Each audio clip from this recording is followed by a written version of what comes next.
Happy birthday to you, young man. Happy birthday to you. Let's sing once again. No, we won't. You don't want to do that, do you? All right, that's okay.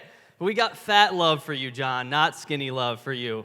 Right? This is the new series we're getting into tonight. First of all, you guys saw the promo video for what? Connect Conference. Very good. Those of you who just got a sticker, raise up that 100 sticker. That's right. You're in it now. You're in it with us. Taking it to 100 is the theme of our year, and it's the theme of conference. And it's getting closer because the school year is ending, isn't it? School year is ending, and you got to get prepared for what you're doing all summer. You've got vacation you're doing. You've got camps you're doing. But we really want you to be here, obviously, for Connect Conference. So make sure you sign up. It's really easy. That giant 100 logo is on our website now. So click on that. Make your parents sign you up. Got it? The early bird price. The early bird price. You know you want your parents to save money. Get the early bird price. No. Well, you should. You should certainly want your parents to save money, and you should help them out in doing that, right? So that they have fat wallets, not skinny wallets. All the dad jokes are out because my son was just here, and nobody cares, and it's fine. It's fine. So new series. Say it with me on the count of three. 1, 2, 3. Skinny love. That was just all over the place scattered, and that's fine. We're just going to leave it there. We're going to do much better at that next time you're back, okay? Skinny love, part 1. We're going to look at a very famous character in the Bible named Jonah. Jonah. What's so significant about Jonah? Anybody? Elise? That was the fake, I'm scratching my head. Caleb Woods.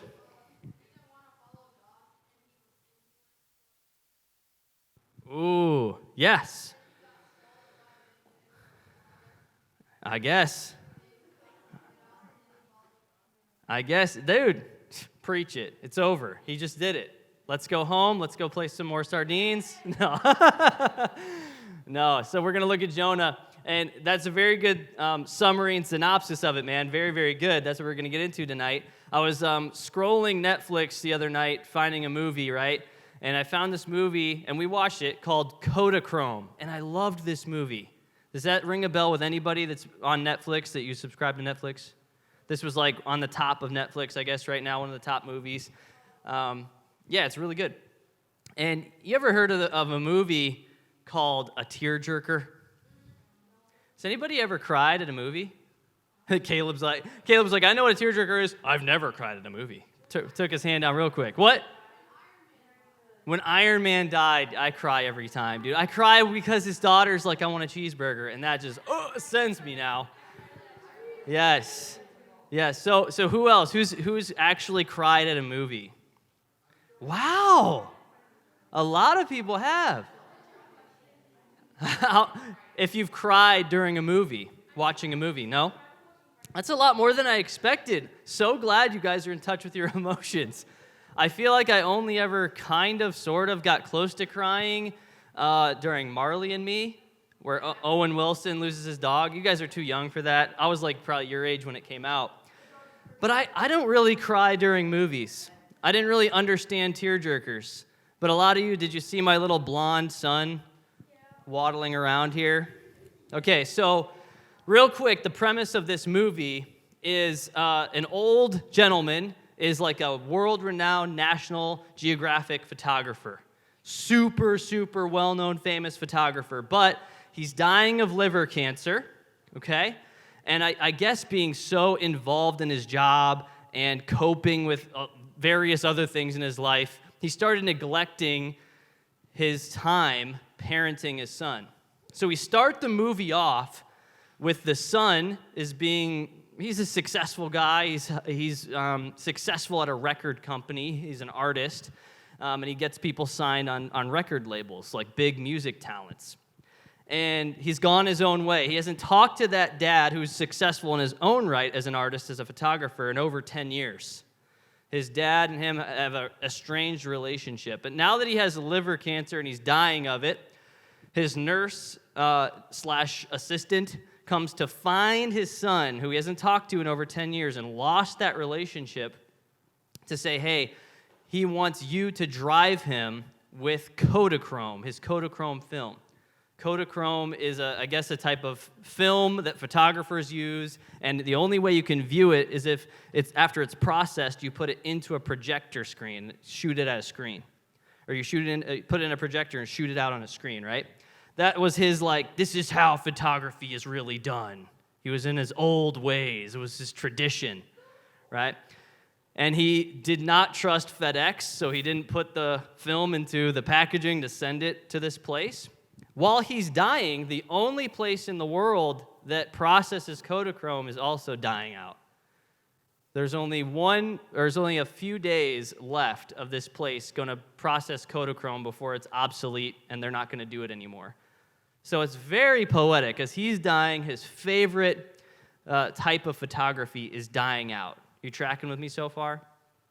It's all timing out. And his son is going to drive him, or he hopes, because he can't fly in his condition with the cancer, and he doesn't trust FedEx to hold on to his precious film.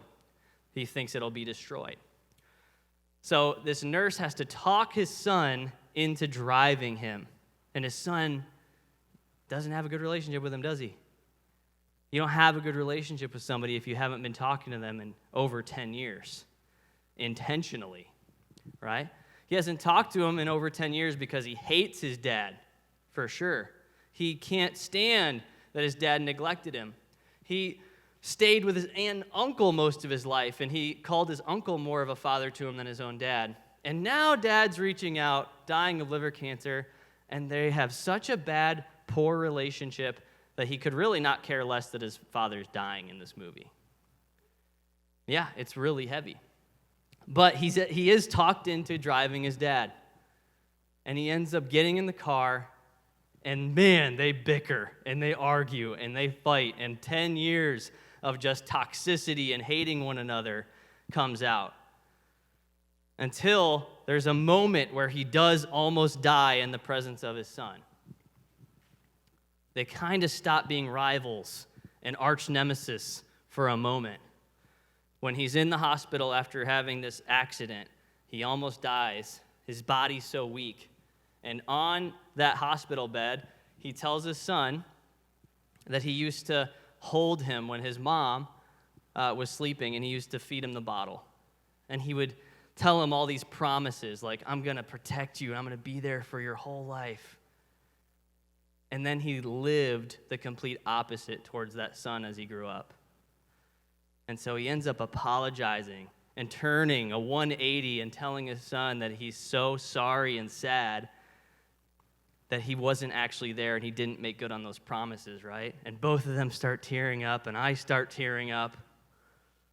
And he says, we're going to get you out of this hospital, and we're going to take that Kodachrome film to that place, and we're going to get it processed. And so he gets him out of the hospital.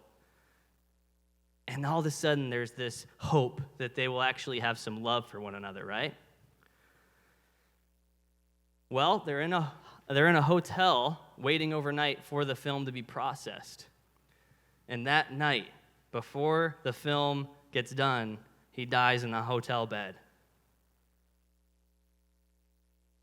He died the same day that Kodachrome film died. So who do you think got that film in their hands? The son. And he puts it into the projector, and it shoots out on the screen. And I'm about to cry right now because my son was just with me. And it's all these pictures of him as a baby. And it's him and his mom, and it's him growing up. And his son captured it all his dad captured it all on film. And this was his last-ditch effort to make that hope for love with his son and a connection with his son. When his son wanted nothing to do with that phone call, wanted nothing to do with that invite, that request to go and serve and love his father, right? And we've got two characters kind of like this in Jonah. You're probably expecting, I'm going to talk about Jonah and the whale, the classic tale for little children. We're talking about Jonah and the Ninevites. Jonah and the Ninevites. You're like, who in the world is that? Right? The dad, wouldn't you hate it if dad neglects you, is never there, right? You would have an issue with this if he's never present. You would have that similar reaction and just hostile nature toward your dad all that time. You would. Any of us would. That's why it resonates with all of us. We would be like, that dad is the antagonist. He's the villain in the story. Man, the Ninevites were a people that hated Jonah's people. They were enemies, rivals, arch nemesis with Jonah's people, the Hebrews. Really, any people they came into contact with. These were an evil people. So evil. They would invent ways to kill people and torture people that they imprisoned. They would line up stakes, 45-degree angle, and drop people on them. Yeah. They would build walls, not for buildings. They would build walls just to stuff people in, like sardines, to suffocate in. Can you imagine? This is just a wall just for a person that we hate, we're going to kill, and torture them that way. Worst way, if you're like, those are bad ways. There's worse. There's more that these people did. If they would take over a territory, they would take that territory's king and skin him alive. Now, I wasn't there for all this, but this is what I've read. Okay? This is what I understand was happening during this time with the Ninevites. I know. Isn't that horrific? To show their power and to show their evil and to shut people up when they took over. Evil people. And Jonah is called to go help them. And that just makes it really light, or, comparably, the son being asked to go to help dad. I mean, Jonah might have seen his own people killed by the hands of the Ninevites. This is personal. And I just want you to sit here and think about for a moment your worst enemy, the kid that might be bullying you, your arch nemesis, your rival, and think about them this entire message. Jonah is asked to go help them. Not only help them, preach the word of the Lord that God has compassion on them and wants to save them. You think Jonah wants that for them? No, not at all. So Jonah is called as the prophet and the preacher of the Hebrew people at this time to go to the Ninevites and do just that. Look at Jonah 1:1-3. Jonah is going to have some skinny love. He doesn't have much love, nourishing and growing for these people. The word of the Lord came to Jonah, son of Amittai. Get up, go to the great city of Nineveh, and preach against it, because their evil has come up before me. God knows what they've been doing, how they've been inventing ways to torture and kill people. He sees it all. Jonah got up to flee to Tarshish from the Lord's presence. He tries to run away from the Lord's presence. Can't do that, can you? No. What's he going to try and do, though? Go the opposite way of the calling. He went down to Joppa and found a ship going to Tarshish, opposite way of Nineveh. He paid the fare and went down into it to go with them to Tarshish from the Lord's presence. Now, I have a friend who used to work with me in youth ministry a few years ago, and he works in ministry across the country now. But he has this hilarious story when he was in Washington. He used to be like all about the Pacific North, what is it called? Pacific Coast Trail, PCT? I don't know, Seattle, Portland, all that area. You know what I'm talking about? Washington, Oregon. Huh? Pacific Northwest, that whole region, that's his jam, right? He's all about it because he's like super pale and he gets burned easily in the sun. So he's like, let me go where it just rains and it's dark and gloomy. Anyway, long story short, he's talking to somebody from Washington, and a lot of people in that region can be like, bro, it's all about being chill, man. Like, that's the vibe over in Washington and Oregon, okay? Not everybody's like that, but almost everybody's like that. I've been to Portland. And so he's in that area, and he's teaching the Bible to a guy that's like that. Like, bro, Bible's nuts, man. Let's have some fun. Good times, good vibes. So he's teaching this guy the Bible, and he gets to the book of Jonah, And this is as far as he gets with him this first day teaching him about Jonah. Because he tells him God, can you imagine this? God audibly spoke to his prophet, his preacher of his people, Jonah, and says, you go to Nineveh.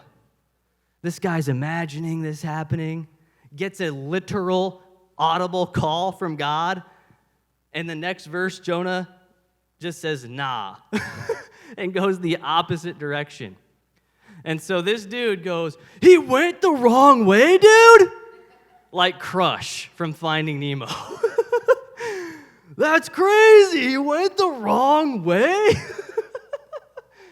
I just love that, like somebody hearing the Bible for the first time, like a lot of us know Jonah, and man, to go back to being just a baby learning the Bible. And this is nuts. He hears the call of the Lord. It's so clear what he's supposed to do. What would we do for God to clearly tell us what he wants us to do, right? And Jonah gets that, and he goes the wrong way, dude? That's what's happening. So he goes into this boat going the wrong way with the sailors, and God sends anybody know, upon the boat? He sends a storm upon the boat. And so all these sailors, they don't know God. They don't know Jonah's God. They don't know he's the one true living God. So they're like, who is sending this? What did we do wrong? Why is this happening to us? And they're like, who? You, man. Who do you worship? And he tells them, I worship the one true living God of Israel. And he is the one who sent this storm upon the boat, and he's not after you guys. He's after me. So throw me overboard, and it'll calm down.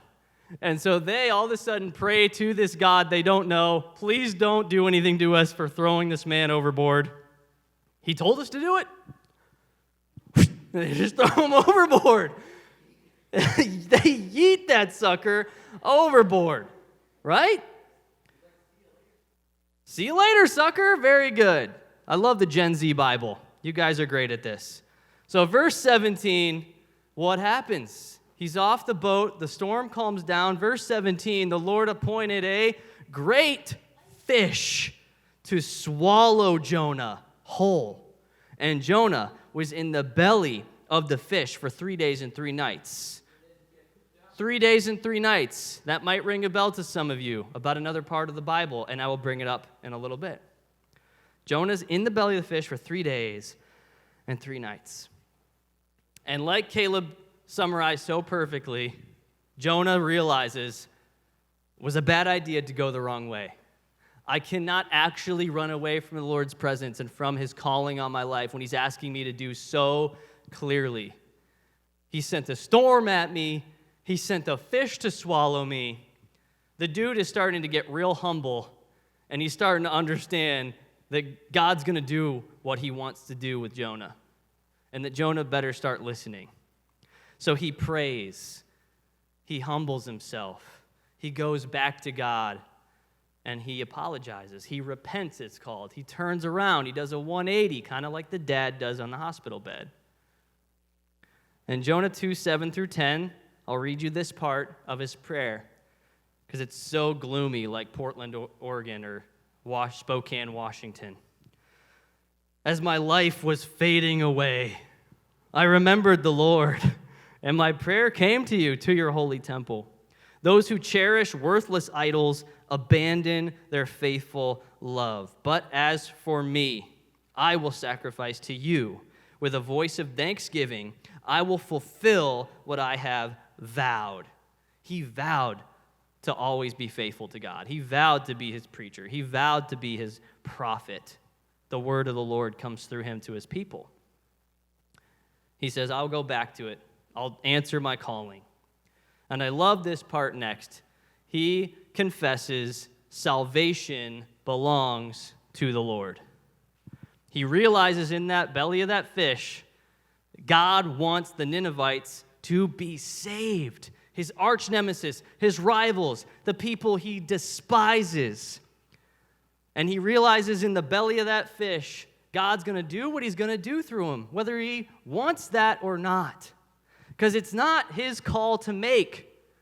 He realizes it's God's call to make, who he's going to give salvation to. Amen?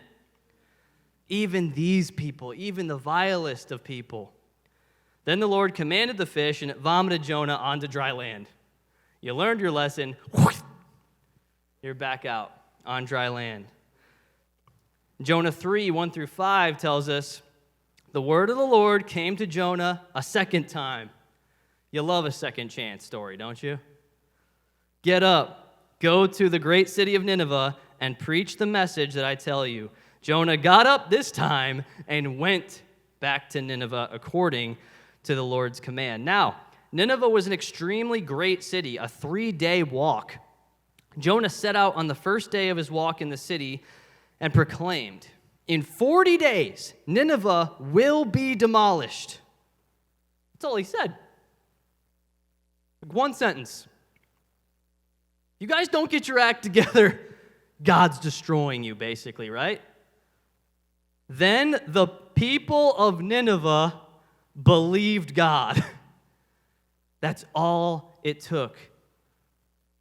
The dad and the son took over 10 years just despising one another, not talking to one another, not making any effort with one another, and all it took was the dad finally saying, you know, when you were a baby boy, I actually did care about you.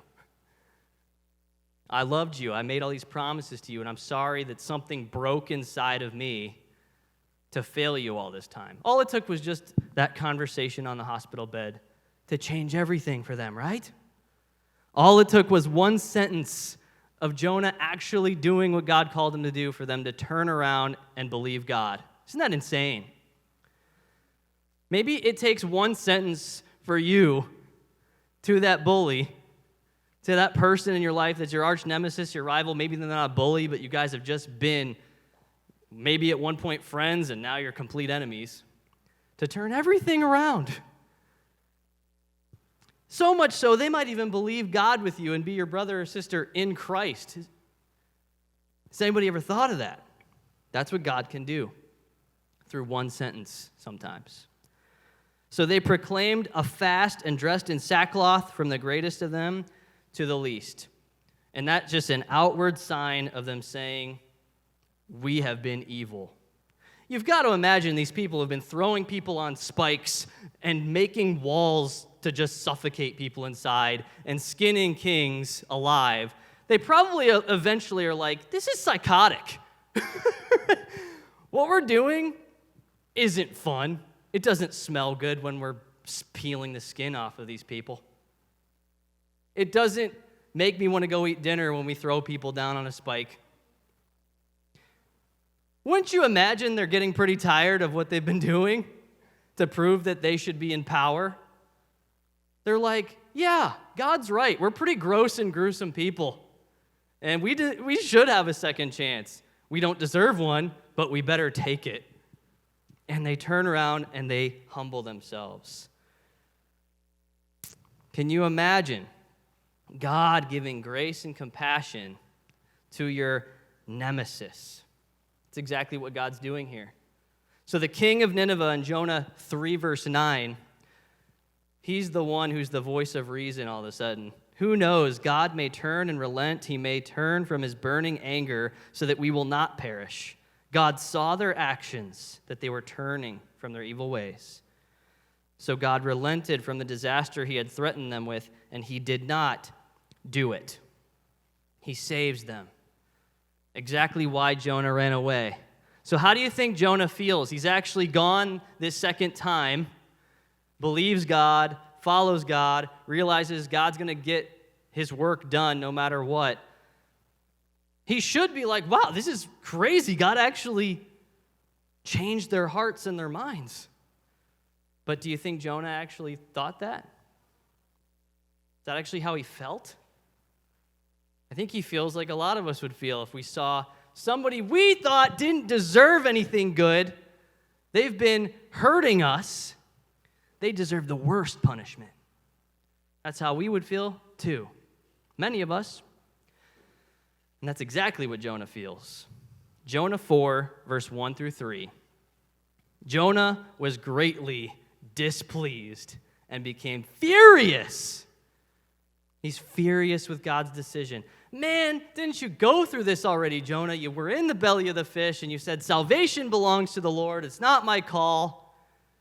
But now you're actually in the situation. You see God make good on his promises, and you're still angry again and furious with his decision.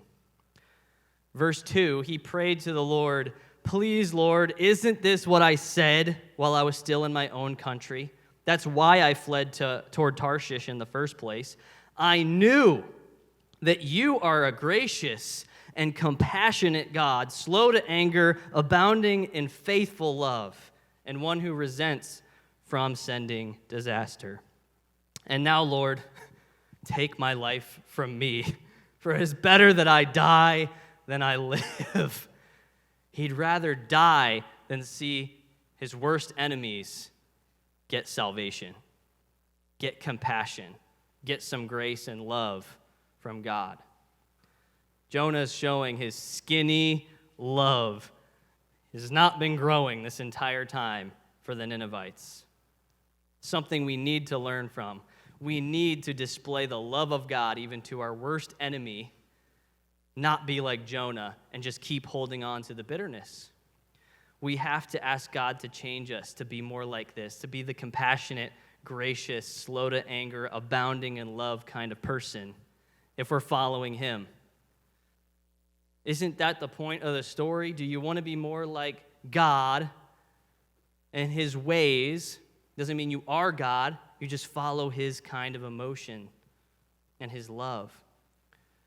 Or do you want to follow Jonah? God will forgive and have compassion and grace on the vilest of people if he wants to. He's got fat love, donut-sized love for these people, even if they're the worst. And what kind of opportunities does Jonah miss out on? Because the next part of the story is he leaves the city. These people are celebrating. God has saved us. He didn't bring disaster upon us. He's given us a second chance. And Jonah's been the one called to minister to them, to be among them, to keep teaching them how to follow God, not just be saved, but to actually follow God in his ways the rest of their lives. But he leaves to the next city over to the east, and he sits under a plant, and he's mad. He's mad that they got what they didn't deserve. What a missed opportunity. Like, dude, God sent you so that you could keep teaching these people and coaching them and showing them how to follow God. He didn't take it to 100 in his love for his enemies, did he? That's what I'm asking you to do. So those three of you who got those 100 stickers today, put those up right now, real high. Take your love for your rival to 100. That might be the hardest challenge I've given you the entire year since school started. I want you, starting tonight, tomorrow, to take your love for your worst enemy to 100. If we truly believe what the Bible says is true, if we truly believe what God says is true, one sentence could change everything for you and that person. I'm not promising you it does. It might not be tonight, it might be sometime in the future, but God is showing us one sentence of your words, when they have love behind them and truth behind them, can change everything in your relationship with them.